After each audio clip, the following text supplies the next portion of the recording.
और ब्रेक के बाद आप सभी का एक बार फिर स्वागत है। हाथरस हादसा जिसने पूरे देश को हिलाकर रख दिया है, वहीं अब बाबा को लेकर एक के बाद एक कई जानकारियां निकलकर सामने आ रही है। बड़ी खबर आपको बता रहे, जहां कई जिलों में फैला है बाबा का काला साम्राज्य। तो नोएडा, आगरा, मैनपुरी समेत कई जिलों में बाबा के आश्रम बनाए गए हैं। नोएडा के नया गांव में बाबा का आश्रम 2022 में 35 दिन तक यहीं रुका था बाबा।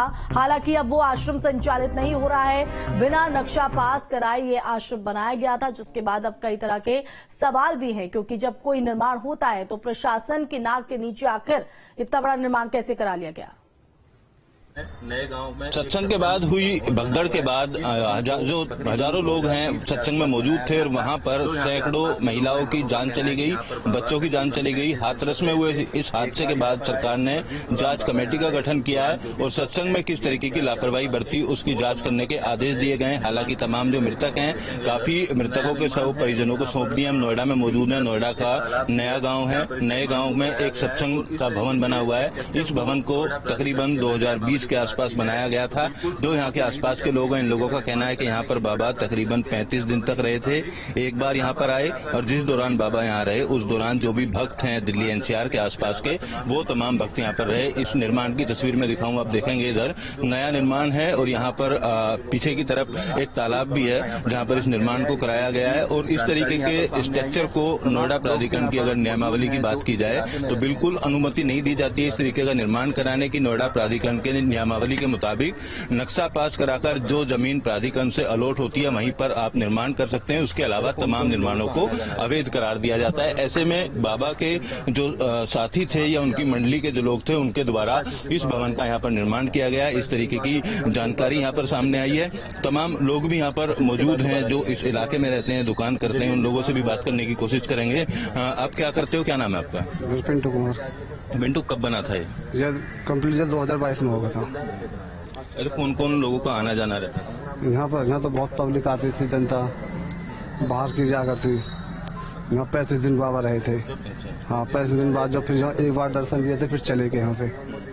अच्छा, उसके बाद दोबारा नहीं आएगा? दोबारा नहीं आए यहाँ पर। तो जब ये निर्माण हो रहा था किन लोगों ने करवाया, कुछ जानकारी आपको मिली?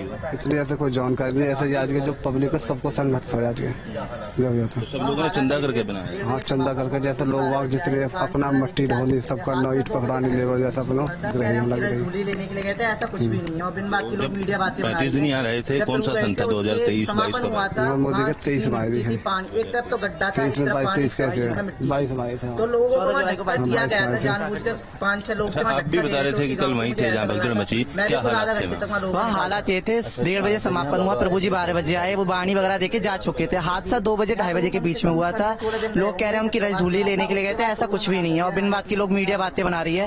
जब प्रभु गए थे उसके समापन हुआ था, वहाँ चिकनी मिट्टी थी, पानी। एक तरफ तो गड्ढा था, एक तरफ पानी, एक तरफ खेत में मिट्टी थी। तो लोगों को वहाँ धक्का दिया गया था जानबूझकर। 5-6 लोग थे वहाँ धक्का दे रहे थे उसी गाँव के। मुझे ऐसा लग रहा था, मैं भी खुद आधा घंटे तक वहाँ लोगों को निकालता था। जब यहाँ बाबा आए थे कौन सी तारीख थी, कितने दिन रहे? आप लोग आए थे जी? यहाँ प्रभु कम से कम 15-16 दिन रहे होंगे जब प्रवास बना था। उसके बाद प्रभु ने मना कर दिया आने के लिए। प्रभु यहाँ नहीं आते। उन्होंने कह दिया हमारे नाम पे ना कोई जमीन है ना कोई जायदाद है। जो भी जमीन उनकी कासगंज पटियाले की जन्मभूमि की थी वो उन्होंने संतों के नाम में दान दे दी है।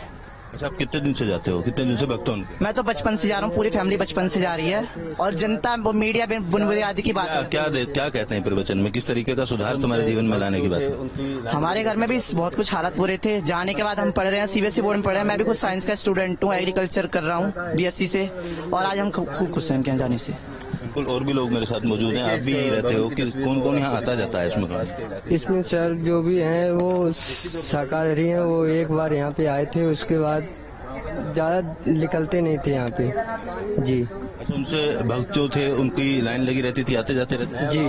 भक्त थे वो गेट के बाहर ही रहते थे और वो शाकाहारी थे, वो अंदर ही रहते थे, बाहर नहीं आते थे। जो बाबा है वो यहाँ पर रहे। देखिए इस भवन की तस्वीर में और आपको दिखाऊं इसके आसपास के इलाके की अगर तस्वीर दिखाऊं तो ये एक चीज और बताइए, ये जो पानी भरा हुआ है तालाब था क्या? जी सर, गाँव का तालाब था ये गाँव का ही तालाब था। ये पानी ये इसका नए गाँव का है, सब इधर ही आता है निकलने। नया गांव है। नए गांव के भवन की भी तस्वीर दिखा रहे हैं जो यहाँ बनाया गया था। और इस भवन के अंदर तकरीबन 35 दिन तक जो बाबा हैं वो वो यहाँ पर रहे और जो भी उनके भक्त थे लगातार आते रहे। इस भवन के निर्माण भी कई तरीके से सवालों में। इसके आगे तालाब की जमीन है, तालाब की जमीन पर कब्जा नहीं किया जा सकता। जिला प्रशासन की तरफ से लगातार इस तरीके के अभियान लगातार चलाए जाते रहे हैं, लेकिन यहाँ पर जो निर्माण है वो किया गया और निर्माण करने के बाद यहाँ पर तकरीबन 35 दिन के आसपास बाबा रहे। फिलहाल देखना होगा अब जिला प्रशासन या नोएडा प्राधिकरण इस निर्माण को लेकर किस तरीके के कदम उठाती है, क्योंकि यहाँ पर अगर बात की जाए तो ये जो गेट है, हम गेट दिखाएं आपको, इस गेट से उधर की अगर भवन की बात की जाए तो वो बाबा के लिए भवन बनवाया गया था, उनके कुछ शिष्यों के द्वारा या उनकी मंडली के द्वारा भवन बनाया गया था। इस तरीके का जो बयान है वो यहाँ आसपास के लोग दिखाई देते हुए, जो बात करते हुए हैं वो बताते हुए जरूर दिखाई दे रहे हैं, लेकिन जिस जगह इस निर्माण को किया गया वो कहीं ना कहीं सवालों में है। अब इस जमीन का मालिकाना हक किसके पास है, इस भवन के निर्माण को लेकर किस तरीके के कदम उठाए गए, ये तमाम चीजें जांच का विषय है। वीडियो जर्नलिस्ट मुकेश झा के साथ अमित चौधरी, न्यूज स्टेट नोएडा। तो हाथरस मामले पर सीएम योगी का अखिलेश पर